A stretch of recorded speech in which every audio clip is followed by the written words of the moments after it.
Olha só, nós já falamos anteontem, né, aqui no jornal, sobre a seca na China, que está então atrasando, o plantio aí do milho. E será então que o maior comprador, o maior país comprador, não é, de grãos, terá que importar mais? Eu converso agora então com o Matheus Andrade, que é head de Relações Governamentais da BMJ Consultores Associados. Muito bem-vindo, Matheus. Obrigado, Simone. Boa tarde a você, aos telespectadores do AgroMais.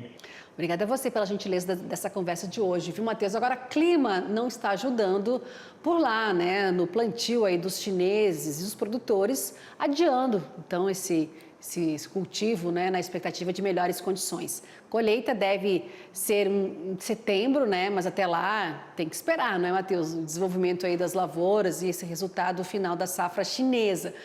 Mas eu te pergunto, mas se essa seca se prolongar, o mercado já vê essa possibilidade do país asiático importar mais? É verdade, Simone. A gente tem que esperar, mas já vê sim um movimento de maiores compras pela China. A gente teve uma safra recorde no último ciclo, o que faz com que a China esteja com estoques maiores, mas tem sim uma preocupação muito grande com essa seca, né? O governo chinês mandou delegações para a região do noroeste da China, uma região que equivale a 35% de toda a produção de milho chinês, então é uma região bem importante, tem um investimento grande em irrigação, mas tem sim essa preocupação com o atraso do plantio e com essa perda de produtividade, que deve levar sim a um aumento nas importações no fim desse ciclo chinês. Pois é, então essa movimentação, essa expectativa toda do mercado, não é? Quando a gente fala dessa expectativa, você falou que tem esses avanços, né, em relação ao que pode acontecer nessas áreas, né, o que no noroeste, né, que você falou, 35% corresponde aí ao cultivo do milho. E a China, né, o Matheus, ela quer diminuir um pouco essa dependência, né, de fora, né? Mas será que consegue para alimentar a população? A China tem uma grande preocupação com a segurança alimentar, né, de alimentar toda a sua grande população e ser cada vez menos dependente do mercado interno, do mercado externo, mas tem um grande entendimento na China de que não é possível fazer a alimentação de toda a sua população e do seu rebanho sem contar com o mercado externo, né? Então, a ideia é diminuir a dependência, mas não se fechar o mercado.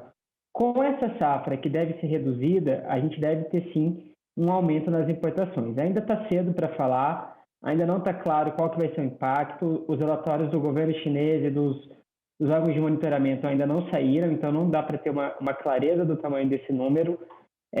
O clima do começo da safra vai ser preponderante também, mas já é sim esperado um aumento nas importações para esse ciclo. O movimento todo aí em relação ao clima por lá. Agora, Matheus, caso então tenha esse impacto aí, né, em relação ao clima prejudicando o milho por lá, o Brasil, ele pode ser beneficiado? Sim, o Brasil pode ser um dos beneficiados. O Brasil é o maior exportador de milho para a China.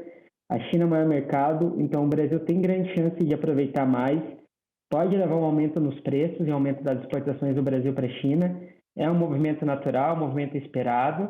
Já se fala numa queda de pelo menos 3% na produção, mas ainda é necessário esperar os números finais da safra chinesa para entender o quanto que esse apetite chinês por grãos vai aumentar nessa temporada. E bota apetite nisso, não é, Matheus? Quanto então que a China, ela pode, quanto que ela importa anualmente, né? E quanto que ela pode avançar nesse período aí? Simone, ainda é um pouco cedo para falar o quanto que a China vai aumentar as suas importações. Os dados chineses nunca são muito claros, mas o que a gente sabe, o que o mercado sabe, é que teve uma grande safra, então você tem estoques mais fechados na China. Os primeiros dados já se fala em uma quebra de produção de pelo menos 3%. Então, essa deve ser a porção do mercado que deve ser abastecida pelo aumento das exportações.